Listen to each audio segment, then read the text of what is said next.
খুব সহজেই হ্যান্ডমেড রাখি বানানোর জন্য আমাদেরকে প্রথমেই নিয়ে নিতে হবে একটা শক্ত মতো কাগজ বা কার্ডবোর্ড।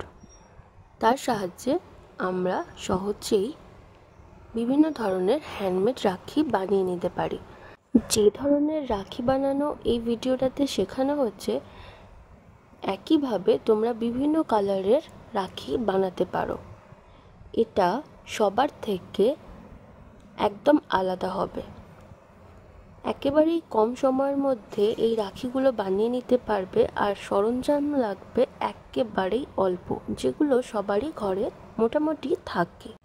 এরকমই আরও কয়েক রকমের হ্যান্ডমেড রাখির শর্টস আমি আমার চ্যানেলে আগেই দিয়ে দিয়েছি। তোমরা সেগুলো থেকেও বিভিন্ন ধরনের রাখি বানিয়ে নিতে পারো। এই বছরের রাখি পূর্ণিমাকে আলাদাভাবে সেলিব্রেট করার জন্য তোমরা হ্যান্ডমেড রাখি চুজ করতেই পারো। এরকম ধরনেরই নতুন নতুন ক্রাফট শেখার জন্য আমার সাথে অবশ্যই যুক্ত থাকো। তাই চ্যানেলটাকে সাবস্ক্রাইব করো। সাবস্ক্রাইবের পাশেই দেখবে একটা বেল আইকন আছে, সেটাকে অবশ্যই প্রেস করবে, যাতে প্রত্যেকটা ভিডিও সঙ্গে সঙ্গে তোমার ফোনে আপডেট যায়। আর এরপরে তোমরা কি ভিডিও দেখতে চাও অবশ্যই আমাকে জানিও।